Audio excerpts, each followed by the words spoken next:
to today's video. I'm really excited because I thought I actually made this video before and I haven't.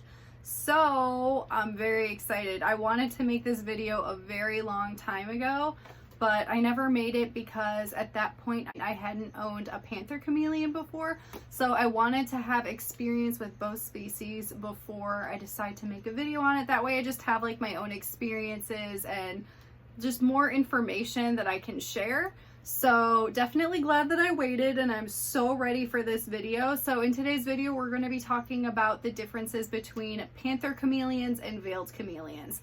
So if anyone right off the top wants to know what my favorite is, I honestly don't have an answer, because my very first chameleon ever was a veiled chameleon, and it was Banba, and he literally changed my life.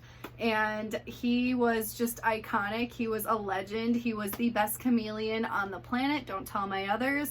But he was absolutely amazing, and he was such a great example of a veiled chameleon and all of the potential that they have to be amazing pets.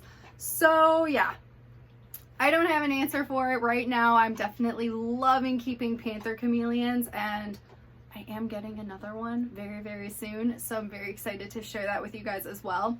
But we're gonna dive right into today's video because I'm totally rambling, and we're gonna talk about the differences between the two. That way you can just have a better idea of making the decision for yourself if you're interested in a chameleon and you're not sure whether to get a veiled or a panther. So the first main distinction between the two species is how easy they are to find. So veiled chameleons are definitely way more common in the pet industry than Panther chameleons. You see them at like Petco and PetSmart all the time, although I do not recommend buying from those stores. Every now and then you will see a Panther chameleon there too, which is very odd. But panthers are definitely far less common than veiled chameleons. So if you're looking for something that's easier to find, veiled chameleons are just way more common, so it will be a little bit easier in that aspect. Going along with that, number two is the price. So I'm not talking about the price for care, because the price for care for both species is going to be very expensive. They're not cheap animals by any means, so that is something to be aware of. But when you're looking at like the price of the actual animal, there is a very big distinction. So veiled chameleons are far cheaper than Panther chameleons. So if you are not looking to spend a ton of money on the actual animal itself, but you're still willing to do obviously the care and all the requirements it's going to need, a veiled chameleon is definitely going to be easier on your wallet. They're typically around $60. It does depend on the breeder, but because they are so common, they're just going to be a little bit more cheap. But then Panther chameleons are a little bit more of a specialty and a little bit more expensive. So as I said, veiled chameleons are typically around, like, I would say $60 to $100. But then Panther chameleons are typically around, I'm gonna say 300 to 500 is the range. But it does depend on the breeder and all of that other stuff. So if you are willing to spend more money and you do all the care and everything and you have a pretty big budget, a Panther chameleon might be a better option for you. Now we're gonna dive into basically their appearances. So I feel like one of the main reasons people do lean more towards Panther chameleons is because they are typically more colorful than veiled chameleons. So it does depend on the locale. There are several locales of Panther chameleons, but all of them are typically like red, green, blue. They have like way more variety when it comes to color, whereas veiled chameleons are still very colorful and very beautiful, but they typically are like green and yellow and brown, and they kind of stay within that color.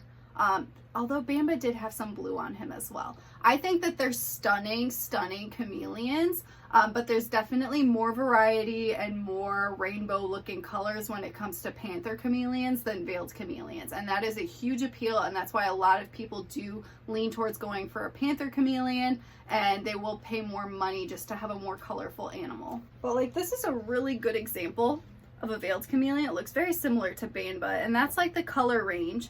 And then there's some Panther chameleons on here, and you can see like there's a lot of different colors going on. And of course I have my animals for examples too, but like I think that they're all just so pretty. So it's totally just a matter of your preference and the colors that you're drawn to and what you want out of a chameleon. So the next thing is size. So between veiled chameleons and panther chameleons, they are very, very, very similar in size.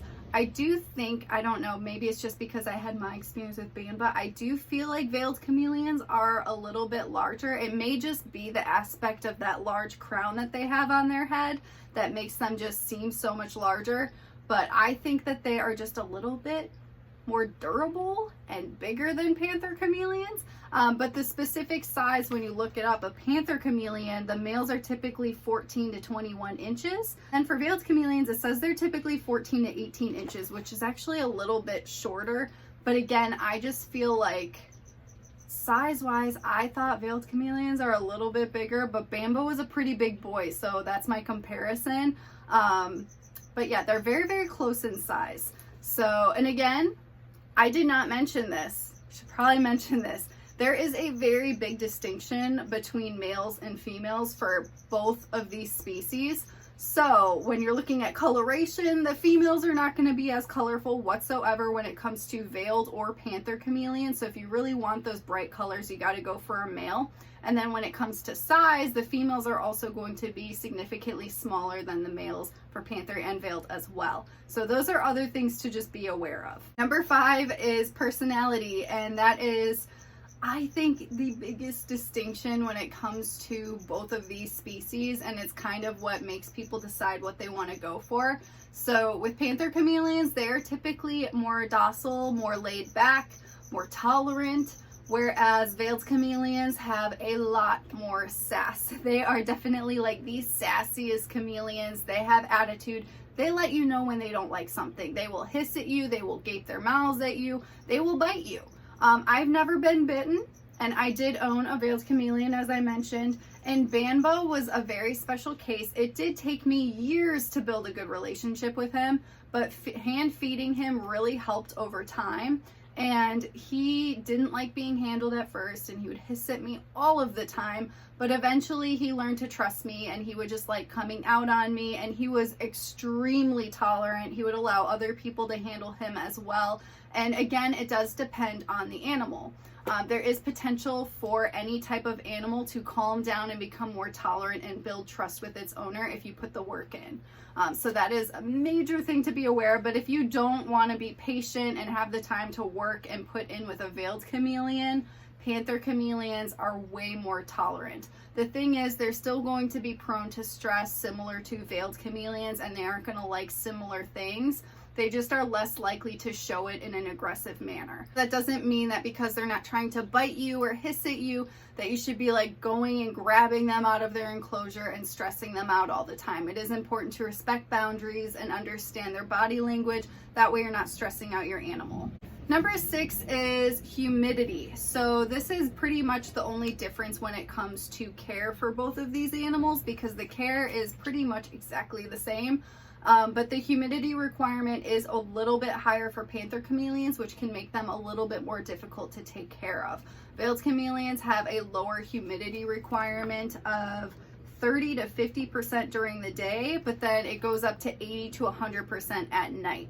So again, it's still challenging. It's still not the best for a beginner, and it can be difficult. But panther chameleons are a little bit higher even during the day.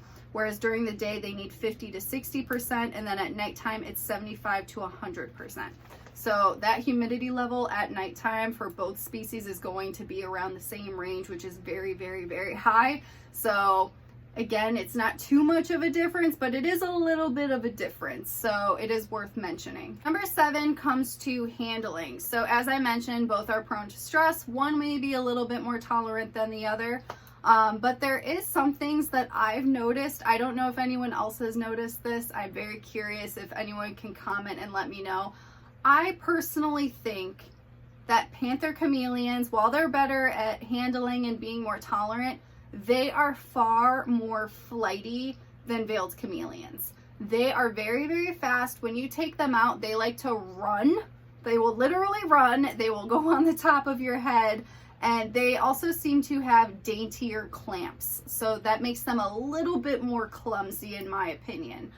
These are all just my experiences and my opinion. That's why I think it was so important to own these animals before making this video. But these are things that I have noticed, because with my veiled chameleon, when I would take him out, he would literally just sit in one spot.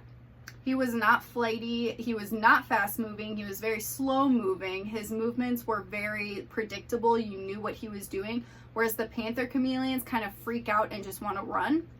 And the other thing, Banba had very, very, very strong clamps. Like to the point where it would hurt. If he would clamp onto a certain finger, I'm pretty sure I've made videos and I'd be in the middle of talking and it would be like really painful. Like the amount of muscle and strength that he had was incredible. Especially compared to panther chameleons. They do not have as strong of clamps, and they just seem way more flimsy. So that is a big difference that I've noticed that I haven't heard anyone else talk about. So if you guys have experiences with this, please leave it in the comments, because I'm just so interested to know if anyone else has experienced this as well. But that is something worth mentioning, because if you do want a handleable animal, or you're trying to build trust with your animal, some people may be fine with a sassy animal that's slow moving and will kind of just sit there over time, rather than have an animal that won't necessarily bite or hiss at you, but will be super flighty. And you do want to be careful with that, because if they do fall, they are fragile, delicate animals, and you don't want them to break anything. So that can be stressful in and of itself, and it's worth mentioning. Number 8 is the lifespan. So panther chameleons are known to live 5 to 7 years, and this is typically for males, because the females of both species do live a little bit shorter.